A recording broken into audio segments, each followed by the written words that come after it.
À Boma, l'organisation non gouvernementale Dynamique pour le droit, la démocratie et le développement durable D5 se prépare à lancer une série de formations dans le cadre de la mise en œuvre de son projet intitulé La protection des sûretés individuelles et la responsabilisation des acteurs judiciaires. Mais bien avant le lancement officiel du projet, des visites d'échange sont initiées avec pour cible autorités politico-administratives et judiciaires.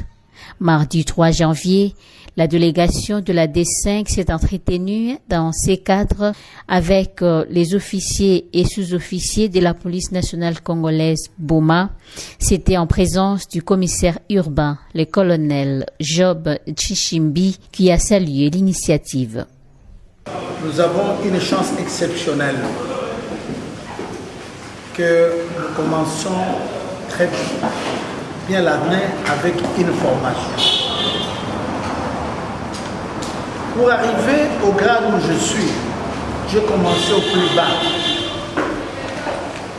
Ce qui m'a ouvert la tête, qui m'a fait monter, ce sont les études, les séminaires comme vous l'aurez aujourd'hui et les formations.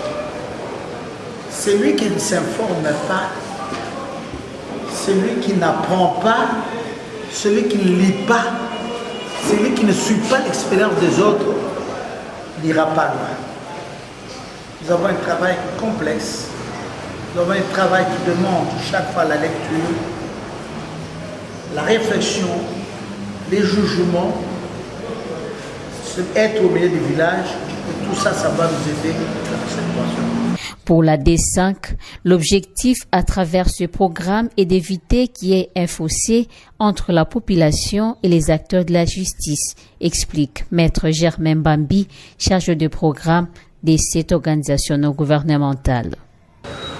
Nous avons estimé nécessaire, lorsque nous avons implanté le projet que nous allons estimer, nous nous sommes rendus compte qu'il y avait un fossé entre la population et les services tels que la police dans son volet judiciaire. Il y a de ce genre-là, la population qui ne comprend pas le rôle de la police, quel est ce que la police est appelée à faire comme rôle par rapport à dans sa mission de gérer, de protéger les personnes et leurs biens, mais aussi dans son volet judiciaire. Lorsqu'il est au PJ, il est appelé à accomplir un certain nombre des actes que la loi lui confère par rapport au maintien de l'ordre dans la société. Et d'un côté, lorsqu'on arrête, vous allez vous rendre à l'évidence que c'est comme si la personne arrêtée n'a pas droit d'être libérée.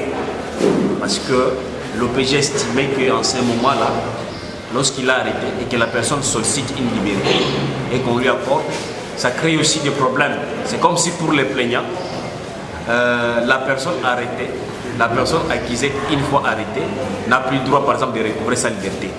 Et ça donne une mauvaise connotation de tout le travail que la police fait dans le chef de la population. Ça c'est le discours que nous entendions de l'autre côté. Mais de l'autre côté, nous avons aussi estimé, nous avons aussi reçu un certain nombre de plaintes dans la manière de faire de certains de nos OPJ. Et nous avons estimé que par rapport à ça, dans le cadre de notre travail d'accompagnement des services publics, mais aussi des sensibilisations, nous avons estimé mettre en place un projet que nous avions intitulé Protection de la sécurité individuelle et la responsabilisation des acteurs judiciaires dans la ville de Boma. Nous avons compris que nos services de sécurité peuvent être en mesure de faire très bien le travail lorsqu'ils sont formés à permanence. Pour le secrétaire exécutif adjoint de la D5, Maître François Ngoma, la visite de prise de contact est une démarche qui a pour finalité l'adhésion des acteurs judiciaires à leur vision. Aujourd'hui, c'est un contact pour obtenir de votre part une adhésion, une disponibilité.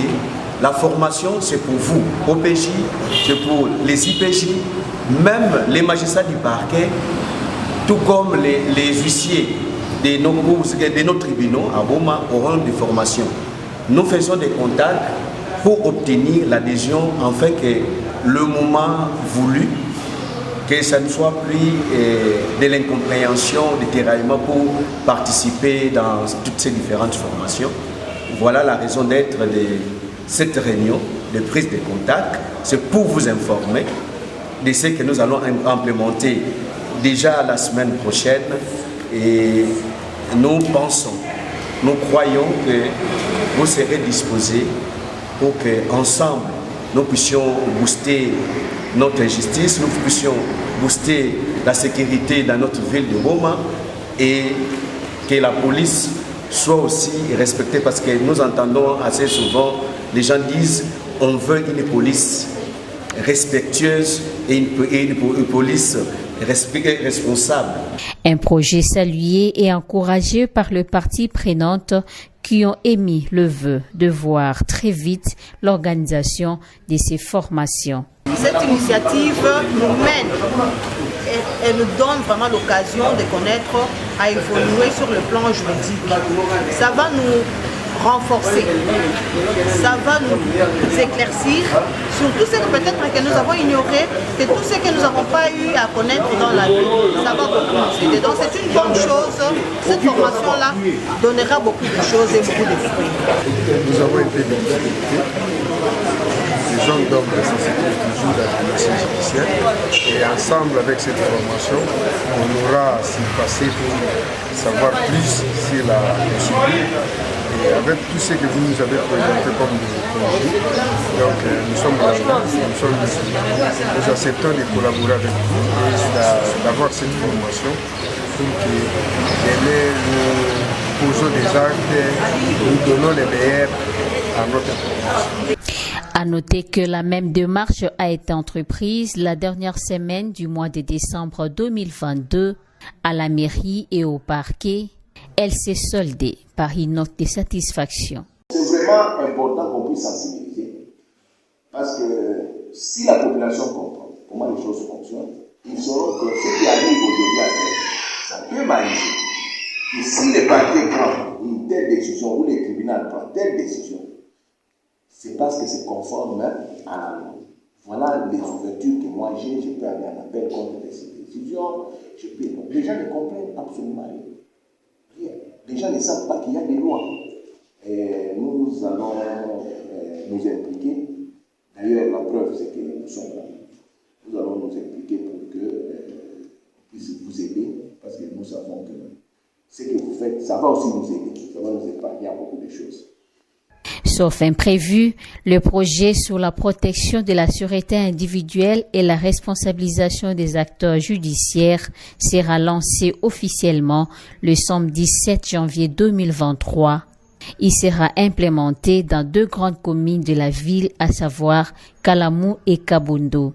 Nous avons estimé que ce sont des 2 communes populaires et que dans ces milieux-là, il y a plus des axes de restriction des libertés qui se font généralement en dehors de la loi. Voilà pourquoi nous avons voulu que les autorités judiciaires de ces coins soient capacitées et la population sensibilisée, parce que nous allons aussi organiser des journées portes ouvertes de la police et des parquets pour éviter qu'il y ait un fossé entre la population et les acteurs de la justice, pour que la justice gagne au finish. À cet effet, autorités politico-administratives et judiciaires ont promis leur adhésion et implication pour la réussite du projet.